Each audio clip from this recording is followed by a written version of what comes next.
What's going on, YouTube? And welcome back to the Pylon Cam YouTube channel. Welcome to this week's of Start, Sit, Stock, and Sell for Week 3 in the NFL. In these videos, if you're new to the channel, I talk through my favorite starts for this week, which players I think you should sit for this week, and players that I think you should start stocking up on, and players to sell that are going to help you win your matchups in fantasy football this week and moving forward to win the championship. So, without further ado, let's talk about the players that I think you should start for this week. So these are just my thoughts and my thought process of looking at stats and looking at matchups that I think these players have that I think are super favorable for them and why I think you should start them for this week. So with that being said, let's talk about the first player, and that is Daniel Jones and Saquon Barkley. So the Giants are playing the Atlanta Falcons this week, and the Atlanta Falcons have the 24th ranked rushing defense and the 19th ranked passing defense. They've also allowed 80 total points to teams they've played. This is a must-win for the Giants if you care about regular season football and care about the NFL. Aside from fantasy, the Giants are 0-2, and if they have any chance of catching up in the NFC East, they have to win this game. It's a must-win game. But on top of that, there's a lot of, I guess nostalgia might be the right word, or motivating factors going into this game. The Giants are retiring Eli Manning's number into the Ring of Honor this week. So it's Eli Manning Day. There's a lot going into this game. The Giants have to win this game, but let's talk about these two players in Daniel Jones and Saquon Barkley. Daniel Jones has actually been playing as a top 10 quarterback in the NFL, and no matter if you like Daniel Jones or not, this is why I'm saying he's playing as a top 10 quarterback in the NFL is based purely off of numbers. So Daniel Jones in fantasy is actually playing as the QB5 right now and the 5th overall player in fantasy football as a whole. Which doesn't really make much sense to me that he's a QB5 and the 5th overall player, because I'm pretty confident that the 4 players in front of him are not quarterbacks. But anyways, just a few numbers that you should know about Daniel Jones as to where he's that QB5 is coming from. He has 122 rushing yards in the first 2 weeks of the regular season. He's averaging 61 rushing yards per game, 8.1 yards per attempt, and he has 2 rushing touchdowns. He also had a long, which is, the longest run of the game, the longest run of his season so far, of 46 yards, which would have been close to 60 yards, 58 to be exact, I think, if CJ Board doesn't get called for holding. And that was a pretty baloney holding call, but that's neither here nor there. Daniel Jones is moving the ball exceptionally well with his legs. He's also he has been a very efficient passer for the New York Giants through the first 2 weeks, and this Giants offense seems to be clicking and getting better each week. But the only consistent factor of this Giants offense is Daniel Jones. And I've been very high on Daniel Jones throughout this season as I've been high on him as just a player. The Giants were my favorite to win the NFC East going into the season. I don't know if that's going to happen because their defense is falling apart. But Daniel Jones, I was also very high on Daniel Jones as a fantasy player because he's a quarterback where if he plays his upside, you could have drafted him in redraft leagues in the 18th, 16th round. And he's playing as a QB5, so he's playing well above his ADP. He's better. He's playing better than Josh Allen right now. He's been playing better than basically everybody drafted in front of him from the quarterback position, with the exceptions of Kyler Murray, Russell Wilson, Lamar Jackson, Patrick Mahomes, etc. But let's also talk about Saquon Barkley. Saquon Barkley has yet to catch his stride, but why I have him on this list as a start for this week, despite not having or barely having over 10 points in the past 2 contests. This is the week where I think he kind of gets his swagger back. This is a week where his workload has increased, and if he's going to pop, this is the defense he's going to pop against. The Washington football team is one of the best run defenses in the NFL, and Week 1 against the Denver Broncos, his workload wasn't big enough for him to really do anything. We saw Saquon break the run off against Washington for 40 yards. I think that this is the week they get him more involved in the passing game, and they get him way more involved in the rushing game and scheme to get him the ball in space, because Jason Garrett has been getting a lot of criticism from the media, and if he wants to keep his job, he's got to break out all the stops. So if this is the week for Saquon Barkley to break out, if he's going to break out, it's this week against the Atlanta Falcons in an absolute must-win game, and the Giants should want to run up the score if Jason Garrett wants to shut his critics up. But the next player I have on this list that I think is a great start for this week is Javonte Williams. Javonte Williams is a rookie running back playing for the Denver Broncos. He's been pretty quiet all season, but his rushing volume has been very good. He's been averaging close to 15 attempts per game. They haven't used him much in the passing game, but that's why they have Melvin Gordon. But why I think this is going to be a big game for Javonte Williams is because the New York Jets are ninth in total yards allowed per game. And this Broncos offense has been one of the best offenses in the NFL, believe it or not, with Teddy Bridgewater at the helm. I think that this is a game where the Broncos are going to be playing ahead basically the entire game. Teddy Bridgewater does not make mistakes. He does not turn the ball over. And I think that when they are on 3rd and goal or 3rd and short, Javonte Williams is going to be getting the ball. And come third quarter, when the Broncos are up over 14 points, they are going to be running the ball a ton. Also, Zach Wilson, if you missed week 2 of the NFL, Zach Wilson threw 4 interceptions against the New England Patriots. The Denver Broncos, you could argue, have the best secondary in the NFL, so this is going to be a very tough matchup for Zach Wilson. The Jets can't run the ball well at all. I think they're one of the worst rushing offenses in the NFL. There will be turnovers. Zach Wilson will be turning the ball over again this week in the NFL. In week 3, I think this is going to be the week where you see Javonte Williams have close to 20 carries for the first time in his young career. This is going to be the week, and I've predicted this. If you follow me on Twitter, if you follow Pylon Cam on Instagram, this is the week for Javonte Williams. This is the week where he breaks it free, he breaks it home, he gets his first touchdown. I think Javonte Williams is a very good RB3 or flex player for this week in the NFL.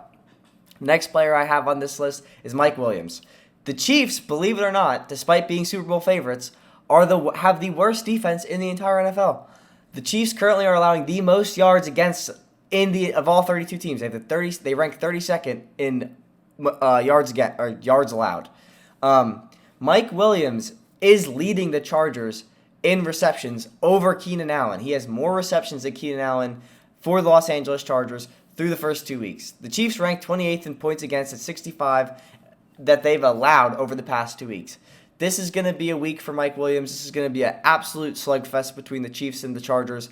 Also, I was going to put Austin Eckler on this list, but he's not too much of a pure runner. So for those reasons, I gave it to Mike Williams over him. I think Justin Herbert is going to be able to pick this defense apart pretty well. I don't know if the Chargers are going to win this contest, but I do have a lot of faith in Mike Williams to continue to put up 20 points on a week-to-week basis going into this week. He did it in the first 2 weeks. I don't see why it's going to stop now, week 3, against this Chiefs defense that has been playing horrible. The Chiefs are going to need to correct this if they want to go to the Super Bowl and they want to make a playoff run, but until that happens, start Mike Williams for this week. I think he could serve as a wide receiver 1 for this week on your fantasy roster if you have him.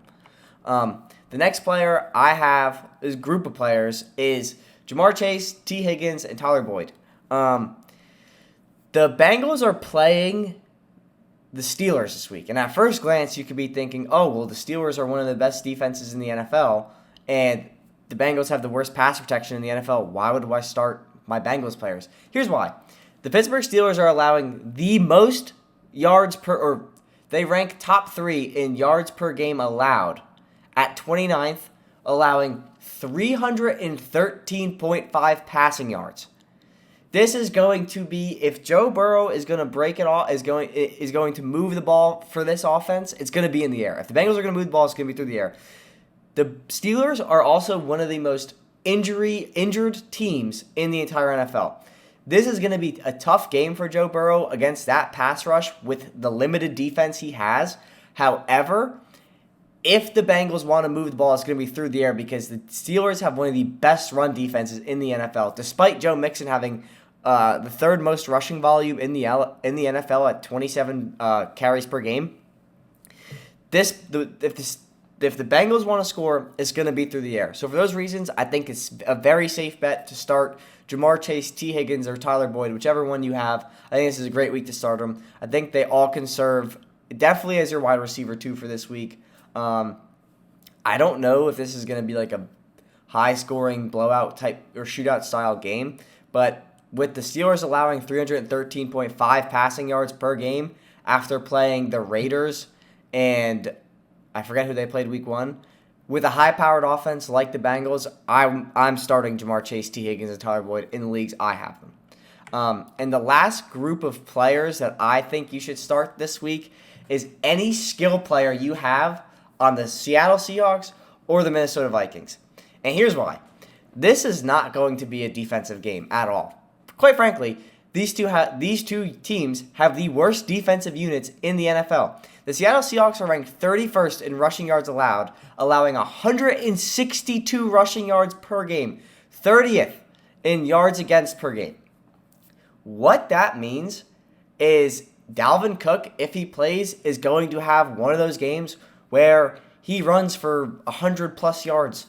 That he usually gets close every week, but against a horrible Seattle unit, this is the week for Dalvin Cook. And if Dalvin Cook doesn't play, check waivers, because Alexander Madison, in my opinion, is one of the best backup running backs in the NFL.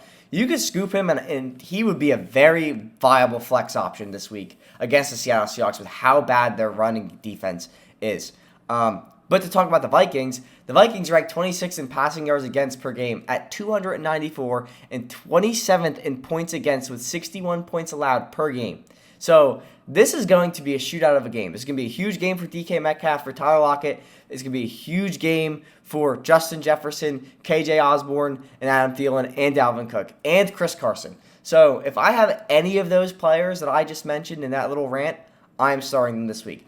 These are my favorable starts for Week 3 in the NFL. Let's talk about my favorable, my matchups where I think you should sit these players, because they have very tough matchups going into Week 3. The first player I think should sit for you this week is Joe Mixon.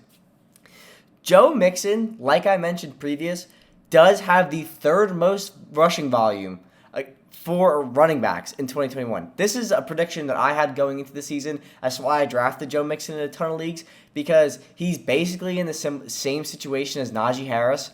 Bad running back, bad offensive line, the only real option to play the position for their team, and a struggling passing game. So even though the Bengals have a way better passing game than the Steelers, Big Ben's old age kind of equates to the Bengals' horrible offensive line, which makes it hard for Joe Burrow.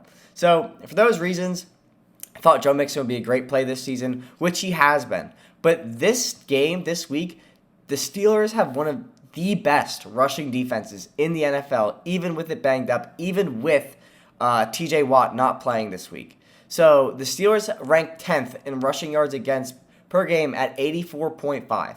So they're not allowing a ton of rushing yards. They're one of the best run stoppers in the NFL.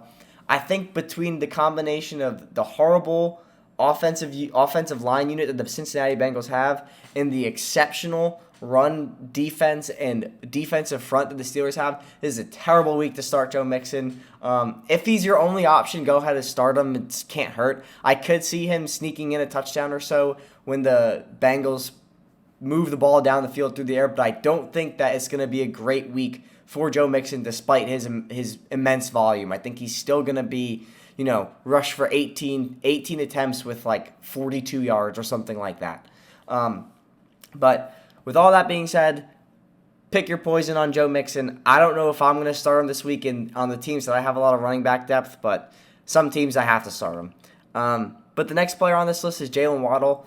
Tua has been ruled out this weekend against the Las Vegas Raiders. The Raiders have an average defense according to their stats. They rank 16th in just about everything, but they played two above-average offenses. They played the Steelers, who have a very explosive offense through the air. It's not great, but with Chase Claypool and Deontay Johnson, they have weapons on the perimeter. Big Ben is still throwing about 40 times per game. And the Raiders also played the Baltimore Ravens, which they upset week 1, who have the best rushing attack in the NFL. With Tua being out and the Dolphins' lack of running game with Myles Gaskin and Malcolm Brown and Jacoby Brissett under center, I do not anticipate the Miami Dolphins putting up more than 10 to 14 points this week. It's going to be a really tough week for Jaylen Waddle. The Raiders are surprising a lot of people with their 2 wins over the Steelers and the Raiders. I think that if Tua was playing this game, I kind of would just say start Jaylen Waddle because he's a great player. But because it's Jacoby Brissett, because this Raiders team is hot, I'm staying away from Jaylen Waddle unless I absolutely have to start him. But again, this is just my opinion, your call. I'm avoiding Jaylen Waddle. He could, again, these sit players, I'm banking on them not scoring a touchdown or not performing with the volume they're given. And I don't think that Jaylen Waddle is going to have really any chance to score touchdowns unless he breaks one off by himself and makes defenders miss. I think it's going to be a really tough week for Jaylen Waddle. The next player on this list, Daryl Henderson. This is a player that I'm probably the most confident about, being that I would sit them this week. The Rams have not been the most efficient running the ball throughout 2021 so far. And in week 3, they're playing the second best or third best rushing defense in the NFL in Tampa Bay. Those stats are a little bit skewed, I'll admit, because the Cowboys didn't really run the ball week 1, and Atlanta Falcons don't really have the best running attack either. This Rams team will be the best rushing offense that the Bucs play so far in 2021, but I don't think it matters. If this was Cam Akers, I think it would be a little bit different, but because it's Daryl Henderson, I don't think it's going to be that great. I also could see Daryl Henderson is a little bit banged up with like a thumb injury. If the Rams win this game, it's going to be because of Matt Stafford's arm and Cooper Kupp's continuing to play at an insane level. But this is going to be the first week where I think Daryl Henderson has under 10 points. If you have to start him again, if you have to start any of these players, you got to start him. But in my opinion, I would look to bench Daryl Henderson this week for a different flex option. But it really depends on how you built your team. I think it's going to be a tough matchup for Daryl Henderson. I'm not playing him this week in any leagues I have him. The next player on this list is Jameis Winston. The Saints have the worst passing offense in the entire NFL. They rank 32nd. They are the worst passing offense in the NFL.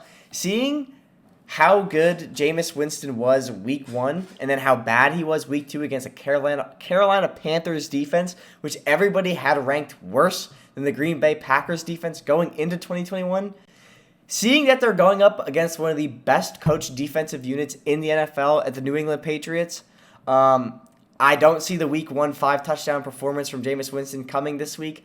I don't think it's going to be repeated this week. I think Jameis is going to be a horrible start this week. Another performance about 10 points. I think he's going to have a good amount of turnovers like Zach Wilson did last week. I'm staying away from Jameis Winston. This is a bad matchup. The Saints are still kind of a mystery because they dominated the Packers and then stunk against the Panthers. This week, I think I'm leaning towards stink. So I'm not starting Jameis Winston in any league you have him. Last player on this list. This one might come as a surprise, but Terry McLaurin. The Bills rank 2nd in passing yards against per game with 161. Taylor Heinicke is the starter for the Washington football team. This is his 2nd career start ever. I don't think he's going to play nearly as well as he did against the New York Giants. The Giants' defense is falling apart, and the Bills have one of the best defense. Their defense gets better every single week. And the Bills have now developed a great pass rush with Gregory Rousseau and all these new guys they got. I think that Terry McLaurin is going to suffer the most from this matchup. I was going to say don't start Taylor Heinicke, but I think Terry McLaurin, more people have Terry McLaurin than Taylor Heinicke. So for this reason, I'm staying away from Terry McLaurin. You still probably have to start him if you have him, but I wouldn't expect a lot from him this week. I think that this is going to be his lowest scoring week of the season so far because I think Taylor Heinicke is going to struggle a lot. And the Washington's offense is kind of one-dimensional. Antonio Gibson hasn't been able to do much on the ground so far this season. De'Ami Brown hasn't done anything. Curtis Samuel still is on IR. The only 2 passing options that Washington really has is Terry McLaurin and Logan Thomas. So with Antonio Gibson going to be pretty much neutralized this game, and they have Tre'Davious White to lock up Terry McLaurin, it's going to be a very tough matchup for Terry McLaurin this week. I would sit Terry McLaurin this week. I think he's going to have one of the toughest matchups he's had all season, and I think Taylor Heinicke is going to struggle a lot in this game against Buffalo. But these are all the players that I think you should sit for this week. With all of that being said, let's talk about the players that I think you should start stocking up on because these players are almost all on waivers or pretty low value in trades. So I think you should go out and get them. Let's talk through those players real quick. These are the players I think you should stock up on. Cordero Patterson, KJ Osborne, Quintez Cephas, Rondell Moore, Daniel Jones, and Tony Pollard. Just some things about these players. Cordero Patterson is like quickly emerging as the RB1 for the Atlanta Falcons. He has 14 attempts, 65 yards, 4.6 yards per carry, and 1 touchdown. He has the third most receiving yards on the team with 7 receptions, 71 yards, and a touchdown. This is a player who you could pretty much get dirt cheap. He's still on waivers. He might have got picked up because he just dropped a 20 bomb in week 2.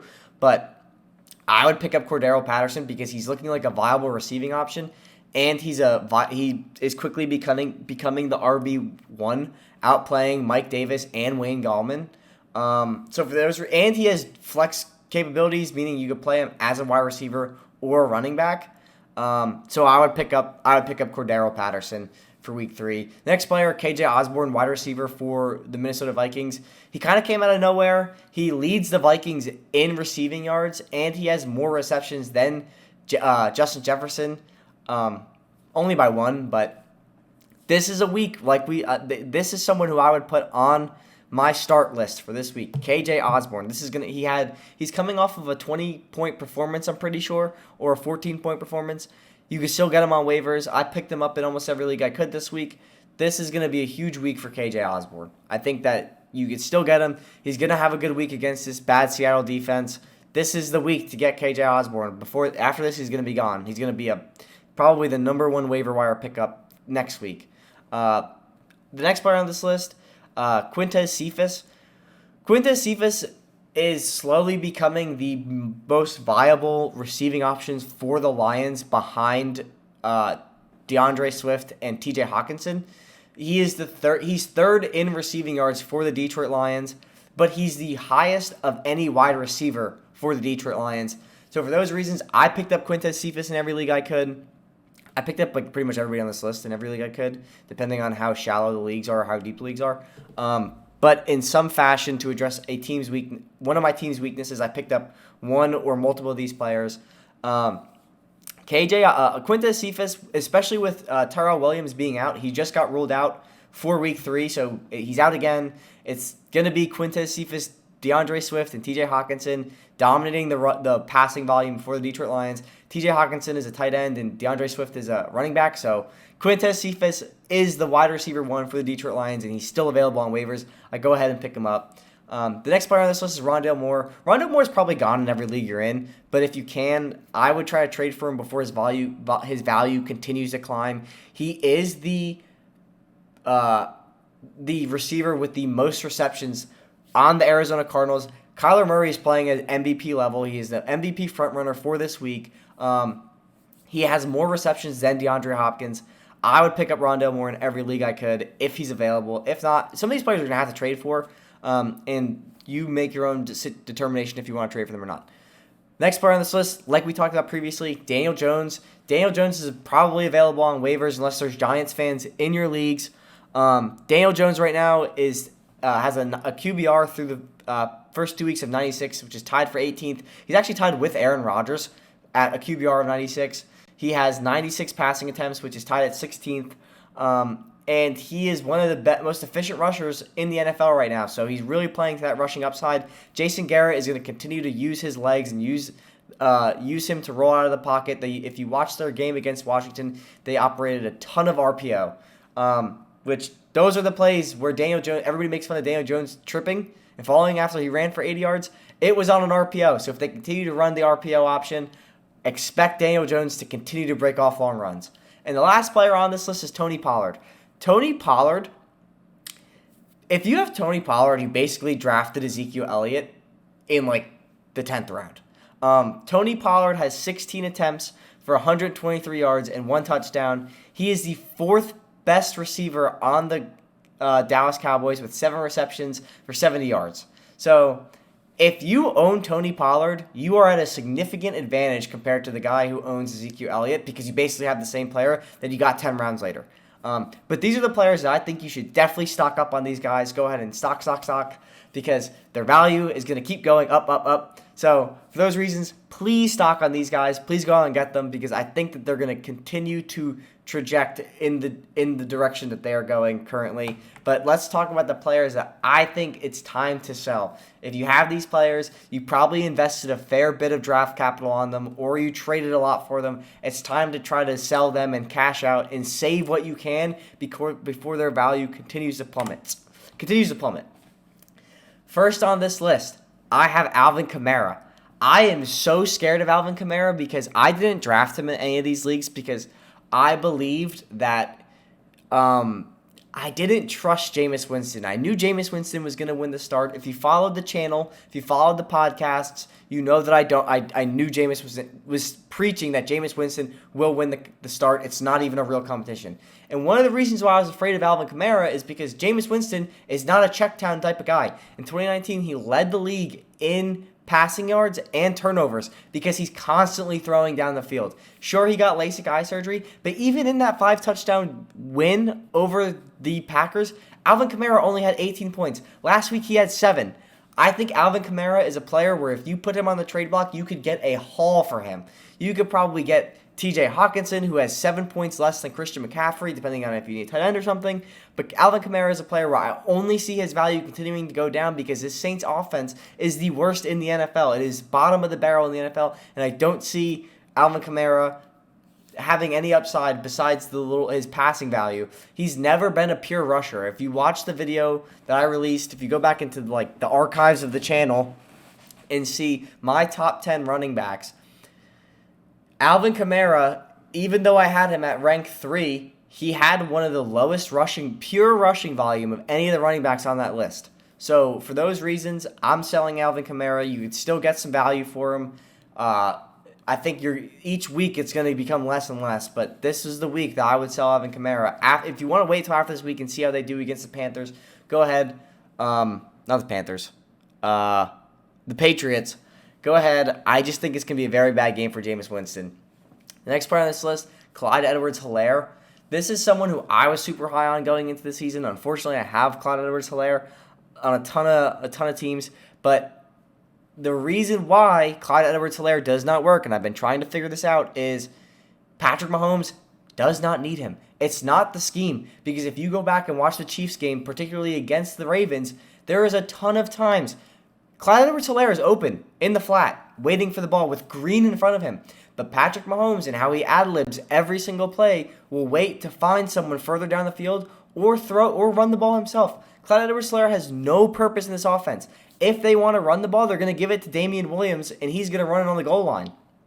If it's third and short, they're going to give it to Damian Williams. Clyde Edwards-Helaire has no purpose in this offense. Coming off of a game where he had the game-losing fumble at the end of the fourth quarter, I think the ramifications of that fumble are going to be huge and basically phase Clyde Edwards-Helaire completely out of the offense. The next part on this list, Ezekiel Elliott. Ezekiel Elliott is averaging or has on the season 27 attempts, 104 yards, and 1 touchdown. Basically identical. Actually, less yards than Tony Pollard has on 9 more attempts. And he has 3 less receptions. So the split between Tony Pollard, again, if you follow this channel, I have been preaching that Zeke should never have gotten the hype he got. If you don't believe in the power of the media, I've said this in the past 10 videos. I'm going to say it again in this video for the new listeners. If you don't believe in the power of the media, Ezekiel Elliott is the only player that moved up draft boards after having a career worst season because he's a Dallas Cowboy. So the kid who drafted in your league, Tony Pollard, in the 10th round, and the kid who drafted Zeke in the first round have the same amount of value except one used a first-round pick on him. That's the difference. So for Zeke, this is the last week because everybody's starting to catch on, and I've preached this for the past 3 weeks. This is the last week before people realize, wow, I could just, if I have Tony Pollard or go to trade Tony Pollard for much cheaper, I'm basically getting Ezekiel Elliott. Nobody's going to buy Ezekiel Elliott from you after this week. So please go ahead and sell Zeke. Sell Zeke if you can. The next player on this list, Brandon Ayuk.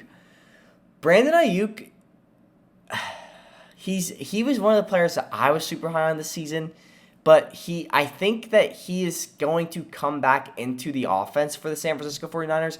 He's been derailed by a hamstring injury, but the reason why I'm selling him personally, and if you follow this channel, you know that I don't believe or really mess around with players who have off-the-field issues. Kyle Shanahan has been saying that Brandon Ayuk needs to learn how to act more professional. He needs to play more like a professional, and he hasn't done that. He's slowly being phased back into the offense, but I don't know if there's going to be more to this saga of Brandon Ayuk not being a professional. He was sidelined with a hamstring injury. Apparently, he didn't know the playbook coming into after training camp and throughout preseason. So I'm selling Brandon Ayuk. I don't like Brandon Ayuk. I think he will pan out eventually. It just for some people, depending on how your leagues are, you don't have time to wait for that. You've probably spent the 7th round pick on him. So for that reason, I would sell Brandon Ayuk. Next player on this list, Mike Davis. Similar to Cordero Patterson, or the reasons we talked about Cordero Patterson being on the stock list, Mike Davis is on the sell list. Mike Davis has 24 attempts, 87 yards, and 3.6 yards per carry. Cordero Patterson is averaging a whole yard more than Mike Davis. And Mike Davis slowed down miserably throughout the back end of the 2020 season because when Christian McCaffrey out, Mike Davis was the guy. And throughout the last 8 or 9 weeks, he had less than 70% of the snap share. Mike Davis is old too, he's not a young guy.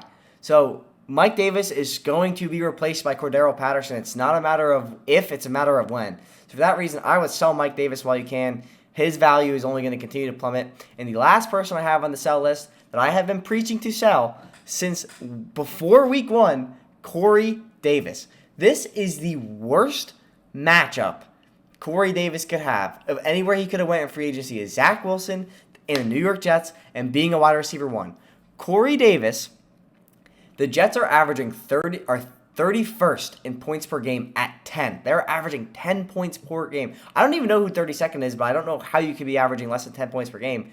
They are 25th in yards per game. Braxton Berrios is leading the Jets in yards per game, and Zach Wilson just threw 4 interceptions and should have threw 4 interceptions week 1 against the Carolina Panthers. And when I'm saying he should have, I went back, I watched the tape. I am only counting plays where a defender literally touched the ball. There were 4 occasions where a defender touched the ball on one of Zach Wilson's throws. Week 2 against the Patriots, he had another. He actually had 4 interceptions. The Jets this week played the best secondary in football in the Denver Broncos. I said that if you go back to the first start, sit, sell video, before we added the stock segment, I said Corey Davis is going to have a good week against the Panthers, which I was right about. He had 20 points, and then after that, it's going to be downhill. And I said in that video, he will have under 5 points against the Patriots. He had 2 against the Denver Broncos, where their worst defender in Patrick Surtain, a rookie, is capable of locking up Corey Davis. Corey Davis is not going to get the ball in this game. They're not. And the Denver Broncos are one of the best teams in dominating time of possession. So the ball will not be in Zach Wilson's hands, and if it is, he's going to throw an interception. I promise you that. So with Corey Davis matching up against players like Kyle Fuller and Patrick Surtain, I don't expect Corey Davis to bounce back. I think he'll have another good game against Atlanta, but that's going to be it. His schedule is horrible. Sell Corey Davis while you can. But that's going to do it for this video. That's going to do it for this week's start, sit, stock, sell. If you liked what you heard, come back tomorrow when we do our weekly pick'ems. We are now keeping track of Mike, which is me, versus the fans, which is you. Find those polls on at the Pylon, at the Pylon _cam, and find them on Twitter at Pylon _the. Listen to our podcasts either on YouTube, on the channel you're watching, or on Spotify at the Pylon Cam Podcast. And please leave a like, please leave a comment, please subscribe, and please turn on the notifications if you want to come back. And if you didn't like what you heard, still comment. Tell me I'm an idiot. Tell me everything I said was wrong. Tell me I suck at fantasy football. Tell me something. Let me know you're out there, and let me know I'm not talking to myself. Thank you for watching. Thank you for listening. Thank you for tuning in. We will catch you tomorrow or next time in the next video. please hit that notification bell, and we'll talk to you soon. Peace.